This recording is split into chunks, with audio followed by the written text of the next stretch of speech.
Hey guys, today I'm going to be filming a first impression try on of all the things I got during the Sephora Friends and Family sale. I picked up 10 new products and I figured this would be a good opportunity to also do a first impression of the Maybelline Superstay Vitamin C Skin Tint because this is new to me as well. Please forgive me, my makeup is not perfectly blended. I am out of contacts. I can barely see right now. So I normally do my makeup pretty up close in a mirror. So we'll see how this turns out, but I'll still be able to test formulas. So starting with primer, I did get two. So I'm going to do half and half. I have the Glow Recipe Strawberry BHA Pore-Smooth Blur Drops and the Glowish Blur Jam. So let's start with the Glow Recipe. That's what the packaging looks like. And this says it is a serum as well. So I've mostly seen people using this as a makeup product though. So hopefully it works well for that because I don't need another serum, but I would love another primer. Definitely has a serum-y type consistency. Super, super faint strawberry scent, which is great because I don't really like scented makeup products.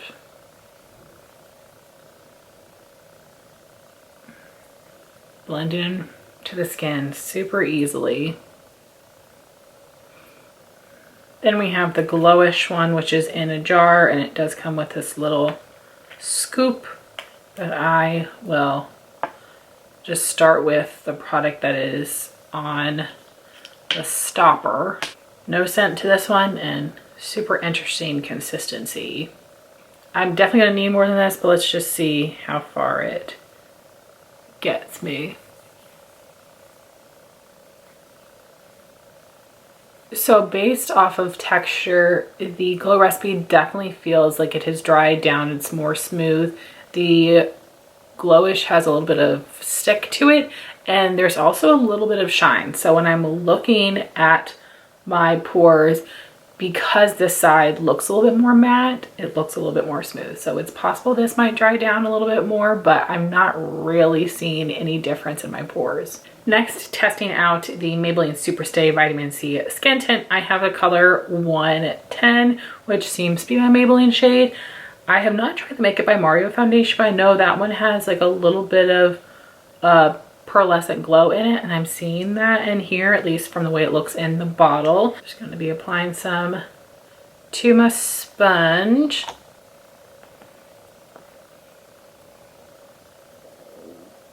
And we'll do just one side of my face at a time. So here is no foundation versus one layer of foundation. The color is looking a little bit light, but as you can tell, my face is darker than my chest. So now let's apply on the other side. So here we have one layer applied all over. I would say this is giving a light medium coverage. It looks like more, but it's just because the shade's a little bit light.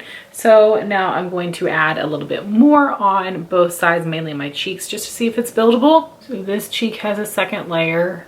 This just has one. I would say that it is buildable. I do notice that my sponge is leaving a little mark, so I feel like I'm having to be a little bit more gentle so it's not leaving any indentations on my skin. So now I have one layer applied all over, second applied on both cheeks, and I say we have closer to like a medium coverage now, which is lovely. But I really need to, of course, test this out more because close up, I'm not loving how it looks on either side.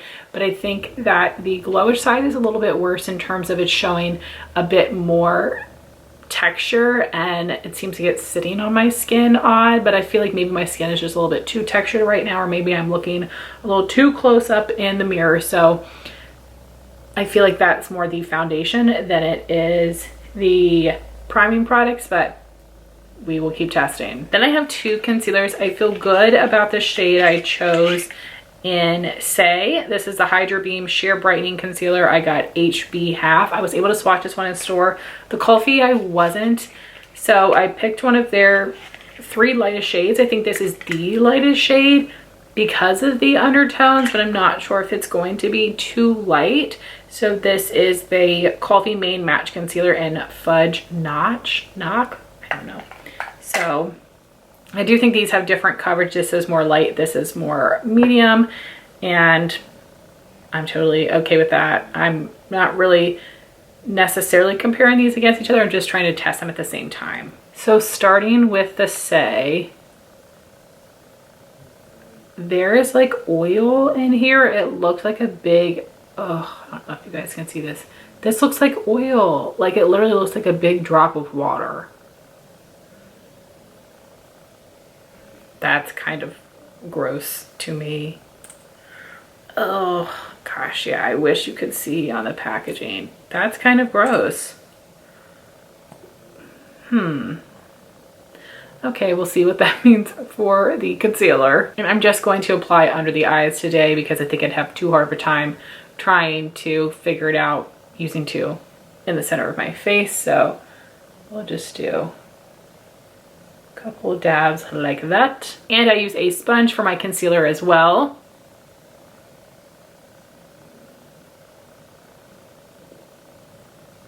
Definitely sheer coverage. It also either looks like it dried immediately or it is just not wanting to blend with the foundation that I have underneath. Not good. So I'm just going to leave one layer here and then I will come back and add another. Now moving on to the Kulfi concealer. Has a nice flat paddle applicator to give you more product. Same thing, just a couple of lines under the eye. Definitely looks a little bit lighter. Let me swatch them on my hand. So top swatch is Kulfi, bottom swatch is Saie. Saie is definitely a little bit deeper in, definitely more sheer. So to blend out the Kulfi before it sets. Okay, this may have been my fault because I put it on and then I went to swatch these concealers so it set for a little bit. This is looking terrible too. It's looking terribly cakey under my eyes. So this is not good. I feel like I must have taken my primer up under my eyes too much. So this is what they say about when you do like full face of first impressions, why you have a hard time figuring out what's wrong. So like there is more opacity under here, but it doesn't look good. So I don't know that it's a bonus, but let me just try to layer up for both concealers to see if they build. So here is a second layer of the Saie. I do think it was a little bit buildable, but it is still a light coverage concealer. Here's a second layer of the Kulfi. I think maybe it did give a slight bit more coverage, but not a ton, and it didn't make the under eyes look any better. So wow, this is not going that well today. So now I'm going to set under my eyes with my Dermablend translucent loose powder.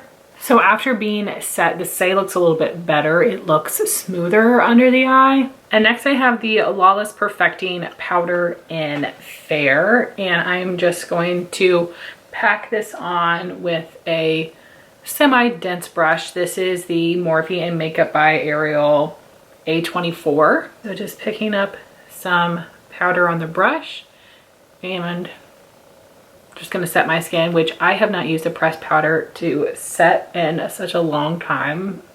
I'm going to just do one side of the face first so we can really see what it looks like, the finish, how it might change the color of the foundation. So here we have this side of the face all set. The color seems great and I can tell that my skin is set, but it isn't totally dry matte, but it does not feel sticky anymore. So that's nice. I do usually like a little bit more of a matte feeling, but it's also probably just because I'm used to using loose powder. Also, I am getting a little bit of kick up in the pan, but not too bad. I'm so sorry if you can hear any jackhammering construction business going on outside, but I have applied the powder all over now, and I do think that this gave a more perfected look to the skin. It doesn't look flat matte, but it helped to give some more smoothness, which I like.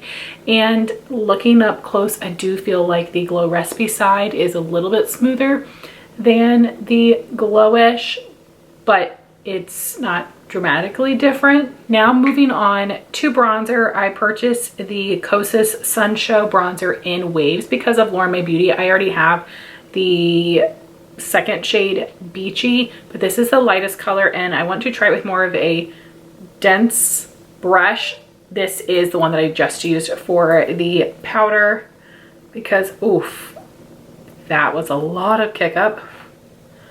A lot.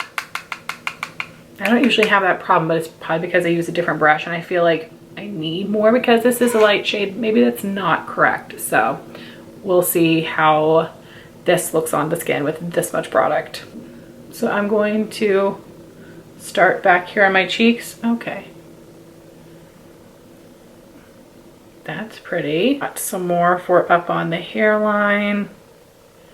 When I swatched this color in store, I really couldn't tell if it was going to work for me or not, so I knew I just had to try it on the skin, but that looks pretty. So for right now, I'm pretty happy with that. When I look close up, I can tell that this bronzer has a little bit of a sheen to it, but it does not look bad. Then I did get one of the new shades in the Patrick Ta Cream and Powder Blush Duos. This is the color She's Flushed. Still looks really intense, so I'm a little nervous. So starting with the powder blush as he recommends, and I'm using the Morphe Jaclyn Hill JH06, my everything brush, because it is only going to pick up a small amount of product. That looks good.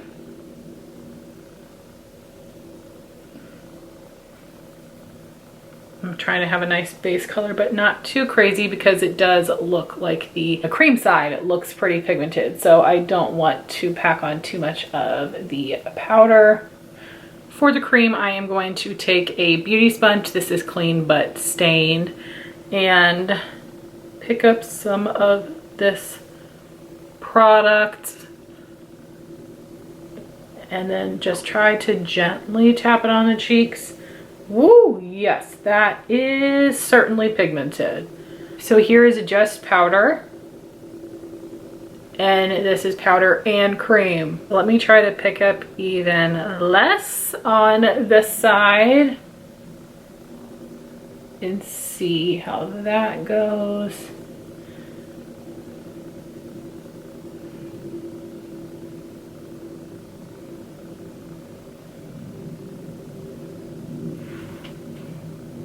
Yeah, that looks a little bit better, a little softer, but still pretty intense of a cheek. And while this is intense, the texture of it looks really nice in the skin. It did not make my concealer and powder patchy or separate around the product, which I think is super impressive. So definitely I just need to be more careful and play with how much I use so I don't go overboard, but the color is so beautiful. So now I'm going to go do my brows and do a little bit of base shadow, and then we will move on with the other products that I picked up during the sale. Okay, so now the brows are all done, and for eyes, I have applied primer and I just use a little bit of Anastasia Birkin in my crease.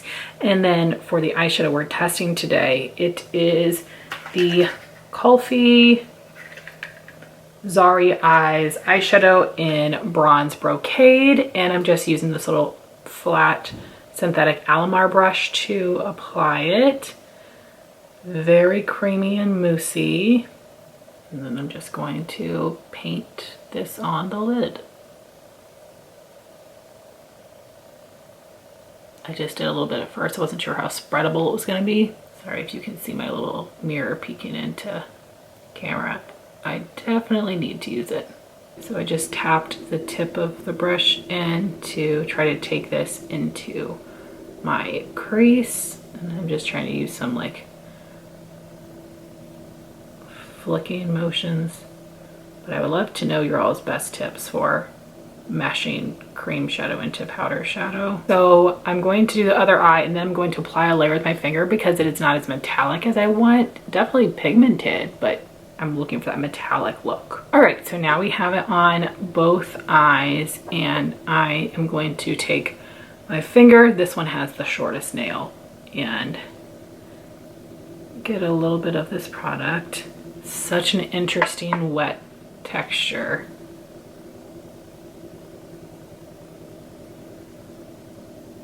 And because it is so creamy, you don't even really have to like swipe. I am able to just tap it on, although that could be because I already have a base layer. But I like that. I feel like that means it's not going to skip or look patchy. So here is one layer with a brush, and then this is a second layer with the finger. Definitely more pigmented, and I am able to see more of that metallic look. All right, so I am pretty happy with that right now. Definitely need to see how this wears and if it creases on me, but I am going to go ahead and do a few more powder shadows, mascaras, and then we'll do lips. So that's as much as I'm gonna do with my eyes. Then for lips, I did purchase 2 products, and we'll stay zoomed in so you can see them a little bit better. This is the Kosas Wet Stick Moisturizing Lip Shine. I picked the color Heatwave, and then I have the Rare Beauty Soft Pinch Tinted Lip Oil in Honesty. So we will apply the Kosas lipstick first. So the packaging is pretty nice. You do have a magnetic closure here, and it is more of that rounded style, which I think works for more of a sheer moisturizing lipstick. If this was something really pigmented, I would like more of a point just to help with some precision.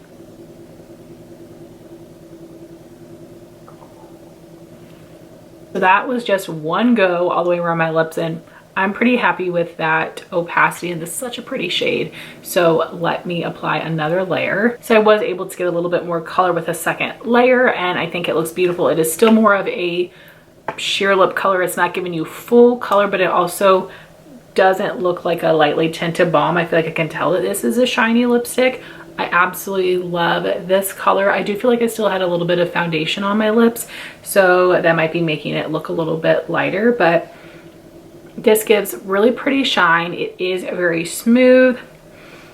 It feels lightweight on the lips, but not like super thin, greasy. So I'm really liking it so far. And I am assuming this is not gonna be a long wearing product, but that's fine. It's really what I expected. So now let's wipe it off and go with Rare Beauty. I do feel like my lips have a little bit more color now. I don't know if that's because of the Kosas product or because it removed any of the leftover foundation there may have been, but now onto the Rare Beauty Tinted Lip Oil. I do have this in the color Hope, which is a light pink, but this color looked so beautiful in person. And I don't have very many brown lip products, but this seems like a wearable brown for me.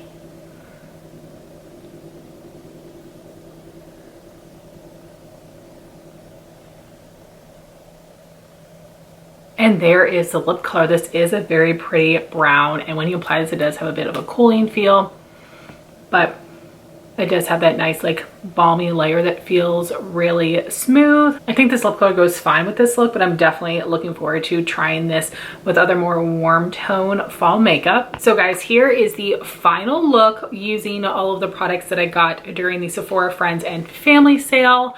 I definitely need to play with these complexion products more. I'm going to try different combinations of primers, foundations, and concealers because the concealers are looking terrible under my eyes, and the makeup on my skin is looking a little bit heavy and not as smooth as I would like, but that could be for all kinds of different reasons. So I am going to come back and update you on these products once I have used them for longer. I don't have anything that's an obvious, I hate this, it needs to go back, but we will see if I end up returning anything, but I will keep you guys posted. Thank you so much if you watch this, and I would love to know what you guys picked up during the sale, and I would love to hear your thoughts if you've tried these products, and especially if you tried the primers, foundations, or concealers. Let me know how they wore and applied for you. Thank you all so much for watching this video. Please like, comment, and subscribe, and I'll talk to you soon. Bye guys.